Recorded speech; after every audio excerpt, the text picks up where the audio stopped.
Chers amis en Christ, bonjour. Oui. Alors j'étais dans une pensée, je me disais, parce que des fois on lâche un peu la corde, malheureusement. On lâche la corde, on se refroidit un peu et il ne faut pas. Et quand on réfléchit bien, de toute façon, il n'y a qu'un seul chemin, qu'une seule vérité, et qu'une seule vie, c'est Jésus-Christ. Et là, je suis en train de penser, je me disais, ouais, on se refroidit parce que tout d'un coup on se laisse, comment détourner l'attention, on se laisse distraire, on va dire, peut-être un peu trop distraire, et il ne faut pas. Alors, justement, pourquoi des fois on se distrait? Parce que souvent, il nous arrive des choses et on se dit, mais pourquoi le Seigneur a permis ça dans ma vie? Donc, c'est la question que je me suis posée aussi quand il y a eu cette histoire de diagnostic cancéreux qui m'est arrivé. Mais bon, je sais que beaucoup de frères et sœurs ont prié énormément, deux églises, sauf erreur, plus plein de frères, de sœurs, de copains, de copines, et je leur en remercie, je leur en suis très reconnaissant.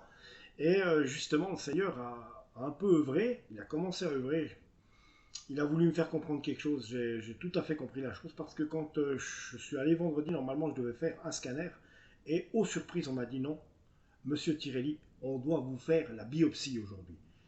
Et puis, ça s'est bien passé. Ça s'est bien passé, je n'ai pas trop souffert. J'ai vraiment senti la présence du Seigneur et j'avais beaucoup prié avant pour que tout se passe bien. Et tout s'est très bien passé. Et maintenant, voilà que je dis au docteur, mais vous savez, voilà, il faut voir quel cancer ça est quand j'aurai les résultats.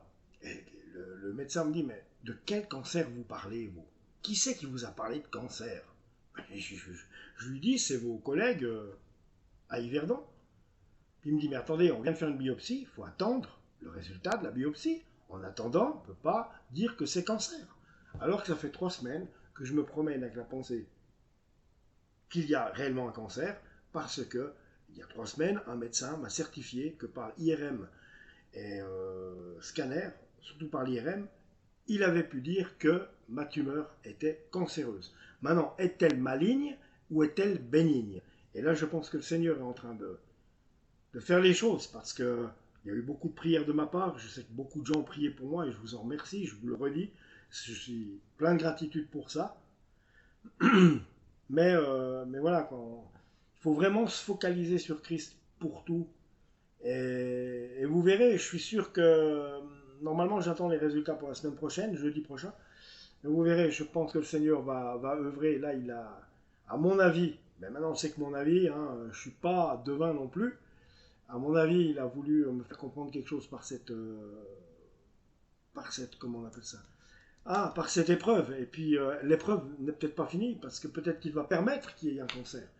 Donc on verra bien, mais toutefois je veux rester focalisé, j'ai réfléchi beaucoup et je me suis occupé de plein de trucs et je me suis rendu compte que non, mais de toute façon c'est futile, je suis en train de me casser la tête sur des trucs futiles, sur des vidéos futiles, pas celle-ci, hein, mais l'autre. Et des pensées futiles aussi que l'ennemi m'envoie. Et je pense que la meilleure des choses qu'on a à faire, parce que les mauvaises pensées, c'est l'ennemi qui nous les envoie.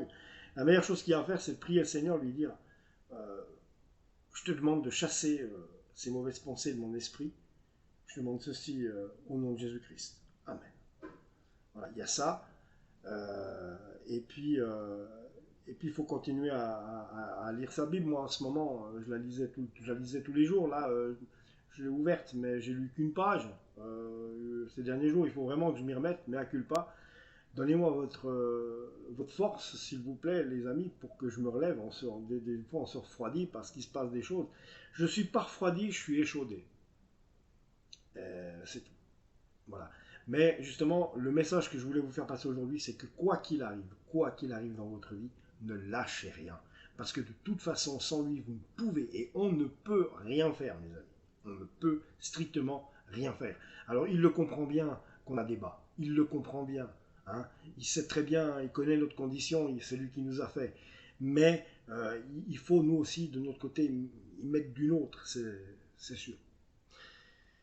C'est sûr, et c'est des pensées pas faciles tout ça, mais voilà, je suis en train de réfléchir à ça, je me dis, bah oui, il y a pas d'autre solution, et j'ai pas envie qu'il y ait d'autres solutions, parce qu'en fait, voilà quoi, rien n'est plus vrai que Jésus-Christ, rien n'est plus vrai que Dieu.